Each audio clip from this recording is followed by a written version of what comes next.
And welcome to the Old School Show. I'm your host, Coach L.O. Grant, longtime high school football and wrestling coach, now retired. Hey, we've got some great memories, some even greater opinions, so let's go. Hey, I've always loved the classics, the American iconic sporting events, the Grand Slams. Recently, I watched the Kentucky Derby. It was a great race down the stretch between sovereignty and journalism.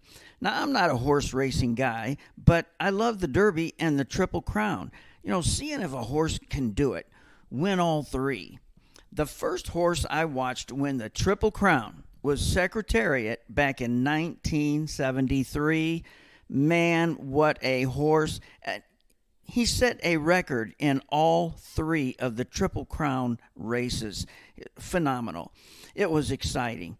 But I like the World Series. I like the Super Bowl. I like the Grand Slams in golf, especially the Masters tournament. I like the Grand Slams in tennis, especially Wimbledon. The Army-Navy game. It's a classic. It's an American iconic event.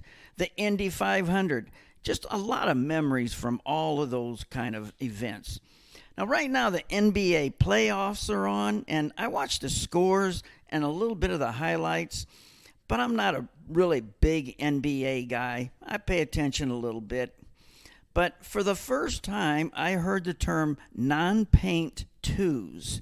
Now, apparently, shooting a two-pointer outside the paint is a bad shot, according to some. The game now, of course, is just dunks and threes. I've seen guys get an offensive rebound under the basket, and instead of taking it right back up for a sure two, they kick it out for a three-point attempt. A good shooting three-point team makes about 40% of their threes. So they're passing up a sure two to try a 40% three. Now, I find that questionable. Didn't Ben Franklin say a bird in the hand is worth two in the bush? Well, hey, the basketball coaches and those folks out there, they're the experts. But I will say this. Growing up, I played a lot of basketball. It's a fun game to play. And the old 15-footer was considered a great shot, but not anymore. Now, I played grade school basketball in the 5th, 6th, and 7th grade. That's pretty low key. But it was a good experience. But mostly, I just played pickup games for a long time. I even jumped in and played in my PE classes when they needed a guy. It's just a fun game to play. Now, when I got to high school, I went out for football, but I had no intention of going out for basketball. You see, there were 8 grade schools that fed into our high school. So if I would have tried out, I would have been like number 40 at best. So no way. Didn't even think about it. But the wrestling coach was after me. And that's another story. Hey, let's get back to our countdown. Counting down the top 50 greatest NFL running backs of all time, in my opinion. This week, we begin with number 35. Number 35 on my list is Calvin Hill, a 6'4", 227-pounder. Also the father of basketball player Grant Hill. He played 12 seasons in the NFL, ran for over 6,000 yards, received for 2,800 yards, 65 total TDs. He was dominant for the Cowboys from 1967 to 1974. He was the Rookie of the Year in 69, two-time All-Pro, 4 Pro Bowls, first-round pick out of Yale, which was controversial. A lot of people said you can't draft a first-rounder out of the Ivy League. It's just not, those guys just aren't ready. They didn't play good enough competition. Well, he turned out to be one of the all-time greats. Number 35, Calvin Hill. Number 34, Steven Jackson, a 6'2", 240-pounder. He played 12 seasons in the NFL, ran for 11,438 yards, putting him number 18 on the all-time rushing list. He also had 3,683 receiving yards. 8 times Jackson went over 1,000 yards in a season. In 2006, he ran for 1,528. Most of his career with was with the Rams. He is the all-time rushing leader in Rams history. Number 34, Steven Jackson. Coming in at number 3 on my list, Fred Taylor, a 6'1", 228-pounder. He ran for 11,695 yards. He also had 2,384 receiving yards. 7 times Taylor went over 1,000 yards. In 2003, he ran for 1,572. He played 13 years in the NFL. He's the all-time rushing leader for the Jacksonville Jaguars, and he comes in at number 17 on the all-time rushing list in the NFL. Number 32, I love this guy, Marion Motley, a 6'1", 232-pounder. He played from 1946 to 1953. He wore number 76 for a running back.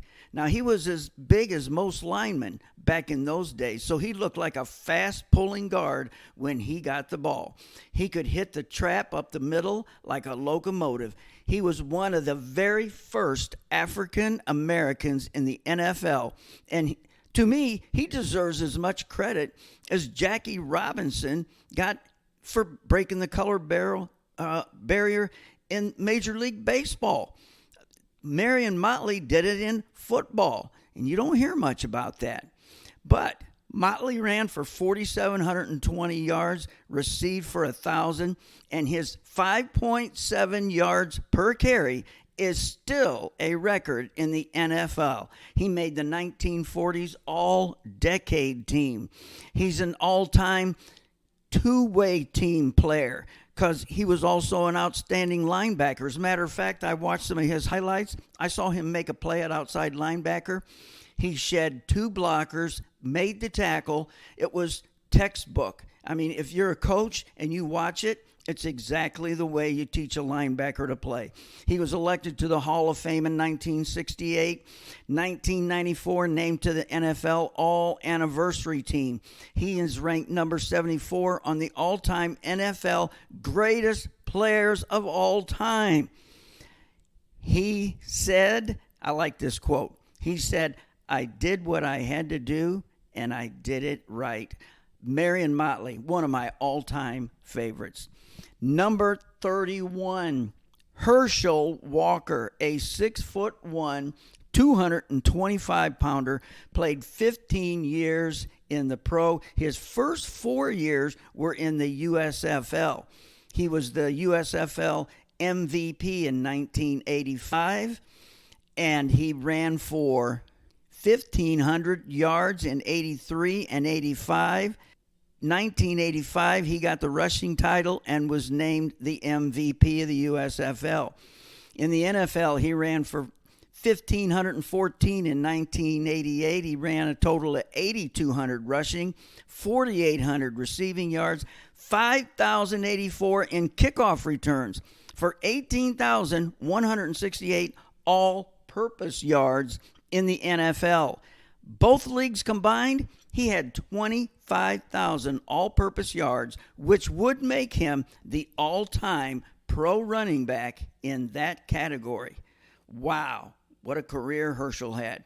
Hey, our next episode will start at number 30.